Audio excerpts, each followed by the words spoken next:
দৌড়ে দৌড়ি মামুদের দলে তো কাগজ হবে না কখনো। ব্যবসাটা তো সোজা না, বুঝছস? মারে পর এত সোজা না ব্যবসা। আগে বুঝ যা, তারপর যাই না, তারপর ব্যবসা করতে আস। জি ভাই, নতুন আসছি এই জায়গায় কাজ করতে আমি। ঠিক আছে ভাই, তাহলে আমি যাইগা। সত্যি কি মারের পারে এরকম পুলিশে ঝামেলা করে ডকুমেন্টে প্রবলেম হয়?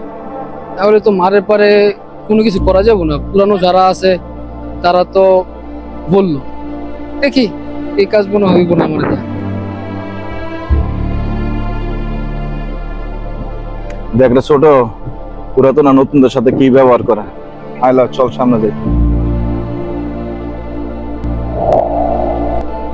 ইতালিতে এরকম বহুত মানুষ আছে যারা রাস্তাঘাটে ঘুমায়, কিন্তু তাদের রাস্তাঘাটে ঘুমানোর কারণটা কি?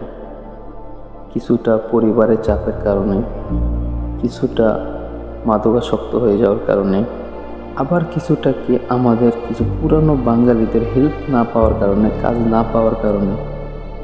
তো স্ক্রিনে যে জিনিসটা দেখতেছেন আপনারা, পাগল হয়ে গেছে। হয়তো বা আমরা এটা অ্যাক্টিং দিয়ে ফুটে তুলছি। আমরা তখন যতগুলো সিন দেখলাম, যতগুলো স্ক্রিন প্লে দেখলাম, সেগুলো হয়তো বা আমরা নাটকের মাধ্যমে ফুটে তুলছি, কিন্তু রিয়েলি এগুলো হয়। যদি বিশ্বাস না হয়, আপনাদের কেউ আত্মীয় স্বজন থাকলে তাদের জিজ্ঞাসা করতে পারেন। আমার একটা কথা, আপনারা যদি ইতালিতে আসেন, বৈধভাবে আসেন, কাগজপাতি হইব, কাজকাম পাইবেন, সব কিছু পাইবেন, কিন্তু এরকম কোনো কাজ করেন না অবৈধভাবে আইসা যে ডকুমেন্ট পান না, পরিবারে চাপ আত্মহত্যা করতে হইব, পাগল হয়ে যাবেন, নেশার সাথে যোগ হইলে কিন্তু পাই জীবনগুলো তেনা তেনা হয়ে যাব।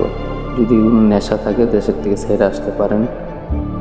আর এরকম ভালো ভালো ইনফরমেশনের জন্য নাদিমউদ্দিন ব্লগ চ্যানেলটা অবশ্যই সাবস্ক্রাইব করে রাখবেন। আর যারা পুরানো আছেন, নতুন যারা আসবো, একটু একটু আপনারা জায়গা থেকে যতটুকু পারেন হেল্প করার চেষ্টা করবেন, যেন একটা বাঙালি ভাইয়ের জীবন এত তাড়াতাড়ি নষ্ট না হয়ে যায়।